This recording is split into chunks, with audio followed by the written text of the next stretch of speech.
The daughter of a shotgun wedding. My brother forced my mom and my dad to get married. My dad decided to stay even though they were broken up at the time because he didn't want his son growing up without a father. I was an accident, and it was very clear to me that I was not wanted, and as a girl that I wasn't acknowledged. As I was growing up, I knew that I wasn't a significant part of my dad's world, and it was extremely difficult. My mom, after I was born, had 2 really tough years. Well, I would say more than 2 tough years, probably her entire marriage, but her dad died when I was 2 weeks old, and her mom died when I was 2 years old, 2.5 years. And my very first memory was my grandmother's death. She was in the living room of her house, and on a hospital bed where she died, which is where my mom died several years later, the same exact spot. My second memory was when I was around 5, and I was sexually abused by my mom's best friend's son, and that went on for about 5 or 6 years until I was 11, and that's when I ended up putting a stop to it for a very important reason. When I was in 6th grade, in May of my 6th grade year, my father was diagnosed with esophageal cancer, and he was given, I don't know how much time to live, but he died 3 weeks later. And when he was in the hospital, my mom invited her best friend over to our house to stay with us, along with her son, who was abusing me. And while my dad was dying in the hospital, he tried to, he approached me for the last time because I was in my mom's bedroom. I slept with my mom for the next 5 years because of the abuse.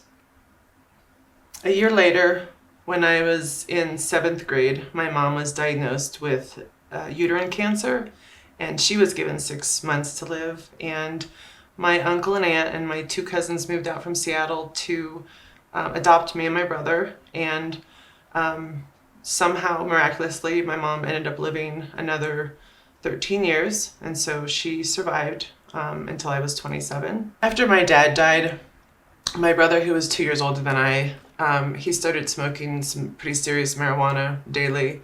And it ultimately resulted in schizophrenia and pretty major mental illness.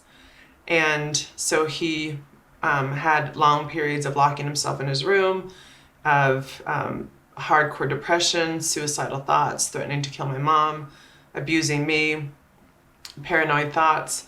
And at the time, I had no idea what was going on, so I really struggled with how to make things right for him. I survived all this by just going to school and staying away from the house, and I played sports, and I did really well in school. It was basically my escape from my reality. I got really good grades. I played volleyball and basketball, and I worked really hard, and ultimately it got me a scholarship.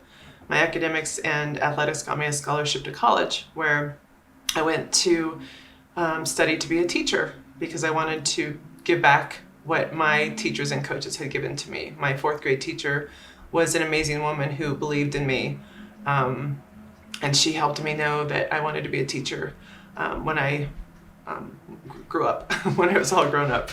When I was in college, my freshman year, I was date raped twice by some athletes, and sunk into extreme deep depression where I had to call my mom to get me out of bed. And at that point, I decided to go into therapy because clearly there was other issues going on other than just what happened, but I know that all of them are interrelated. And so I started therapy at that time. When I got out of college, I jumped into my first serious relationship, which was abusive, and stayed in that relationship in and out for about 7 years. I ultimately got out of that relationship because on Christmas Eve, when I was at work, I was waiting tables to make ends meet as a teacher. My best friend's boyfriend called and told me that my best friend was no longer with us because she had committed suicide the day before New Year's Eve. And my boyfriend, instead of staying home with me, decided to go out and party and leave me home alone. So at that point, I left him.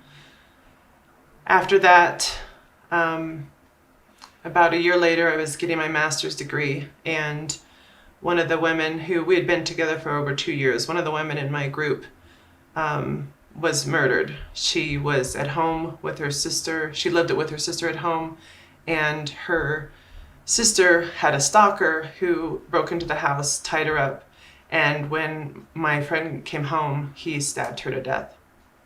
And that pretty much threw me into another depression. And within 2 years of that, my mom was sick again, and she passed away. And so my brother and I had to settle the estate. There was a lot of financial issues going on. She had a small business that I was trying to run, but ultimately, because of schizophrenia, he sabotaged that. I had to evict him from my mom's house, where he took advantage of me, stole money, threatened to kill me, and finally I estranged myself from him.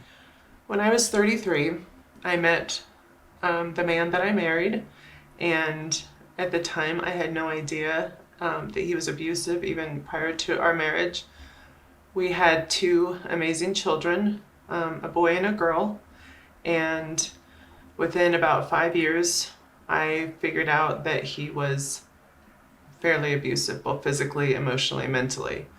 And by year 7, I really figured it out because of one incident where he came home after being out with his friend and a couple girls, and he was mad at me for asking him to come home, and he wanted to stay the night at his friend's house. And so when he got home, he verbally abused me pretty extensively. At that point, I realized that it was not okay. The things that he said to me, between F words, B words, other C words, it made me realize that it was enough. So the next day I took my ring off, and after that I spent at least 2 or 3 years reading about the abuse, reading about what he was doing, reading about why it was abusive, the mental state of an abusive man.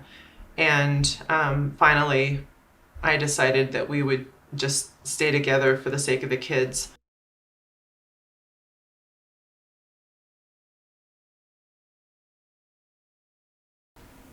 About a year ago, when I brought home a puppy, our other dog had passed away previously, and so we were always a 3-dog family. So I brought home a puppy, and I had told my husband that I was going to bring him home, but when he got home, he was so angry that he basically threatened to get rid of the puppy, which was emotionally scarring to my kids. But the ultimate incident that happened when I sought the crisis center was one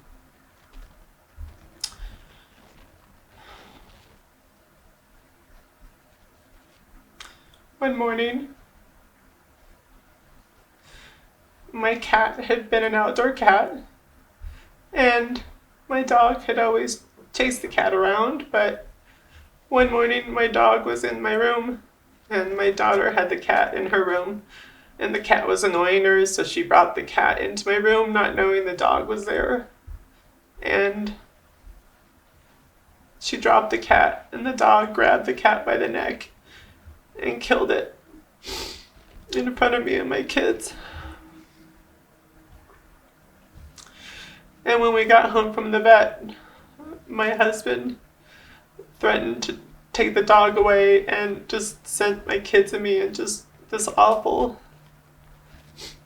sadness about losing another pet. And so I had my own guilt, and I just sunk into a depression again. And then that's when I reached out to the crisis center and met Paige.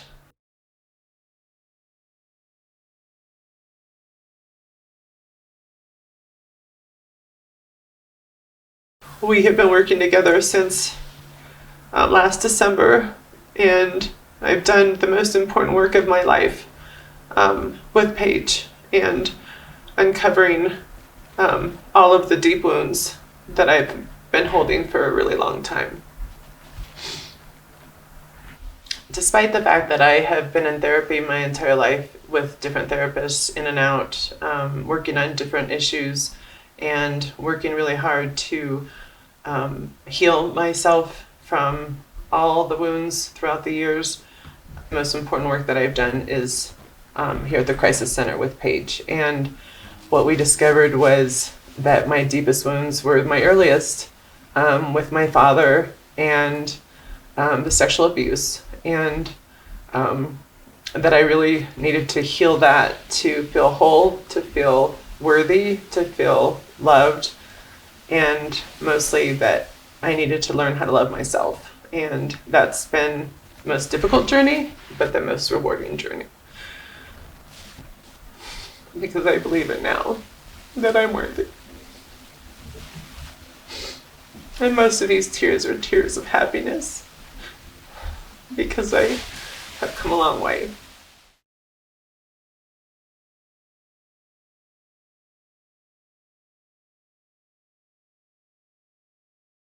What's made the biggest difference in my recovery, in my journey, in my healing is truly my work here with Paige. And just the digging in deep every week when it was the hardest to come back and know that I was doing the most important work in my life, and revisiting being my own parent, healing my inner child, which I always thought was cheesy, but I believe it now. Paige and I spent a lot of time going back, reliving some of the trauma, delving into the rejection, the abandonment, the parenting that I wasn't receiving, that was extremely painful, and acknowledging that I am a survivor, and that I am more than a survivor, and that I'm no longer a victim, and that my journey has brought me to where I am today with my strength and my power and my beauty and everything that I've become. When I wasn't meeting with Paige, I spent a great deal of time doing a lot of reading, self-help books, spiritual work, spiritual podcasts, journaling, hypnotherapy, meditation, affirmations.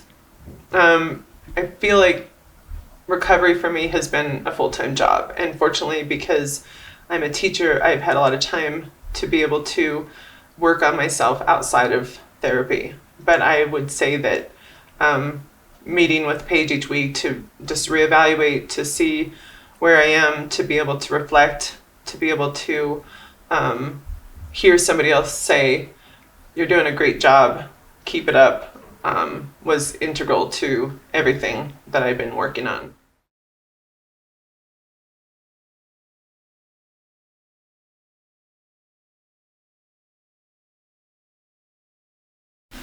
My advice to other survivors is to start today.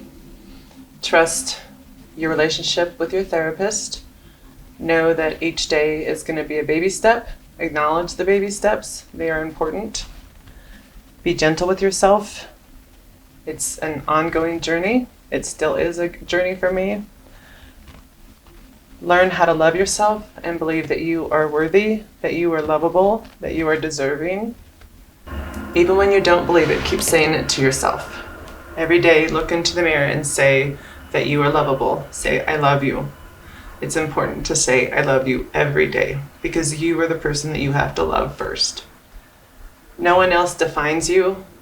Don't should on yourself. Know that each step is a step toward your recovery, toward a happier life, toward serenity, toward peace. The darkness is what motivates you to turn to the light. Every setback, every loss, every obstacle, every difficulty, everything that you experience every day is what brings you closer to joy. You are lovable. You are deserving. Every single step in your spiritual growth bring you closer to healing. You are a gift to and from the universe. And I'm glad you're here.